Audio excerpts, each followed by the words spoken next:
Hello everyone, Pilot here. So Division 2 has released a brand new update, which is titled Update 15 recently. And in that update, they added a new season with a brand new Manhunt, new exotic weapons and armor, brand new armor sets, and a new game mode called Countdown. In this video, I wanted to give my initial thoughts on the game mode, as it's been about a week or so since released, and I have a good amount of time spent on the new game mode. Also, I want to mention that I have not played the new mode on the PTS, so this is all going to be based on the release version of the mode, so I have no idea how it was before it officially released to the public.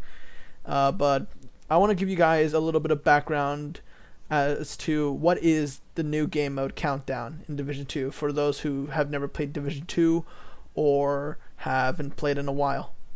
Countdown is a new 8-player endgame activity that revolves around securing and stabilizing a power plant in a short amount of time. This activity is timed so agents are pressured to complete objectives around the map and next filling before the time runs out. The enemies in this game are quite challenging, and as an added bonus, each game there are 3 extra modifiers from a small selection that buff enemies, which makes this activity extremely challenging for any newcomer who has not prepared or who has not invested that much time in the endgame. But they can be disabled via a side objective. If you want to hear my quick and initial thoughts on if I like it or not, let me tell you. I can confidently say that I love this activity, as it truly shows the endgame and provides a challenge like no other. My only criticism, the only thing I dislike about this mode, is probably how the difficulty is scaled, or how tanky and beefy the enemies are. And that's pretty much it. So if you don't want to watch the rest of the video, you can just pause here, go watch something else. And if you want to stay and hear more of my blabbering and about my critiques, then let me continue on. So I want to split my initial thoughts into 3 different factors: replayability, rewards, and the challenge of it, because every endgame activity should be something that you can replay constantly and be rewarded for it, and you need to have that challenge for those who truly want to experience a challenge when they reach an endgame. So for the first factor, replayability. For replayability of this game mode, I would say that with it being something completely different with how Division handles activities, it being a timed objective and having to exfil, is very fun. It's a very enjoyable experience, and every run is completely different from each other. Some runs you spawn in a different location, modifiers might be different, enemy density / what enemies are going to be appearing on the map, like more bosses, less bosses, different bosses, or hunters appearing earlier than normal, makes it always different each run, thus making it a very enjoyable experience that you can always replay constantly. The next factor I want to talk to you about is the reward side of the activity. So for the reward side of this activity, I would say that this is one of, if not the most rewarding game modes in the game currently. I've had times where I've had full inventories after just a few runs, and I have even gotten an exotic from it. And it's so much funner than running Summit for hours on end, going up and up and up. It's just so tiring. This activity also gives the player the ability to choose what specific loot they want to target farm.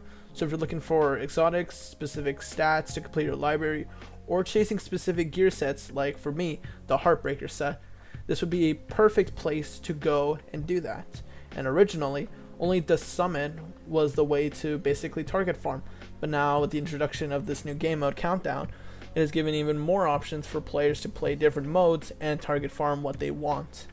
And this mode reminds me of a lot of Menagerie, with the fact that there's multiple different objectives and modes in a short amount of time, and at the end you get to choose what loot you want. So it's very, very fun, very reminiscent of that time. And also there's also a new currency that is with the Countdown mode that allows you to go and spend it on a brand new vendor, which can have things like named weapons, named gear, caches, and even exotic caches. So I would say for the reward side of this game mode, it is very good, and I would highly recommend you play this mode, even if it's just for the rewards. Now then, for the next and final factor has got to be the game mode's challenge.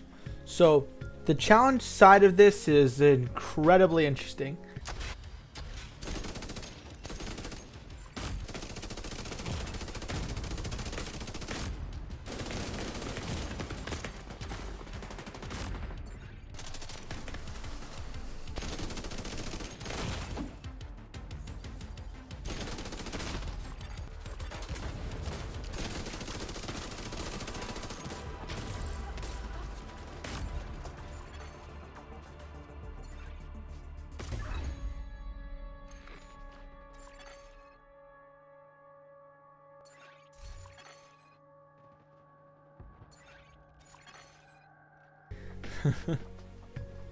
This activity is challenging as hell. The enemies feel like they're way more bullet spongy than like a normal raid, and the added modifiers feel like an unnecessary challenge to it. A great example of how difficult it is at the end of when you need an exfil, when there's a bunch of enemies, hunters, and constantly spawning enemies that if you're not coordinating with your team, if you're not killing fast enough, they will just overwhelm you and completely ruin your run. And, well, the hunters are a whole other story. Well, yes, canonically, they are meant to be stronger than normal enemies. They're about to be at the same level as division agents. But with the massive amount of them and with the modifiers added on top, they are incredibly difficult to handle. Especially if you're trying to one-on-one them, because holy moly will they just destroy you in like seconds. Honestly, the challenges and like how much health the enemies have feel as though like it's Bungie spamming champions in Master Vow, the Disciple raid. You know, it's something like an artificial difficulty. And with, you know, it being an 8-player activity and the whole scaling and stuff, you know, it really comes down to how it should be a entrance to 8-player activities rather than it to be at the same level as a raid. It should be like a menagerie. Anybody can do it. Anybody who's getting ready for endgame, you know, it helps them build up their builds, it helps them get the weapons that they need so that they can actually take on harder challenges like raids or the summit. And in my opinion, this could 100% be wrong. You could do whatever with it. I think the health scaling for it should be toned down a bit. I say the damage and the modifiers should basically stay around roughly the same because, you know, it's endgame. It's supposed to be a challenging activity. And I feel like I'd rather, you know, be able to have the ability to turn off the modifiers to benefit my side than to just have it so they're just incredibly strong the entire time. So modifiers should stay pretty much the same. But enemy health should probably be decreased by a little bit, but not by like that much that it's like something you could just like pub stomp on all of them. Overall though, this game mode has grown to be one of my favorite activities in the game besides raids. Raids are, I say, the best activities. And it is a great start to a year of content that Division 2 is going to be serving up, since now that they want to continue development with Division 2 and such. So I do hopefully pray that they are able to expand more into this and not just be like a single mode and then call it a day. They can add like new maps, maybe new variations of it. But yeah, that's my general thoughts on it. Thank you so much for watching, and if you like this video, please give it a like. And if you like me and want to see more of my videos, then subscribe to the channel to support me, and you can always unsubscribe later. And that's it. I hope to see you guys in the next video. Bye bye!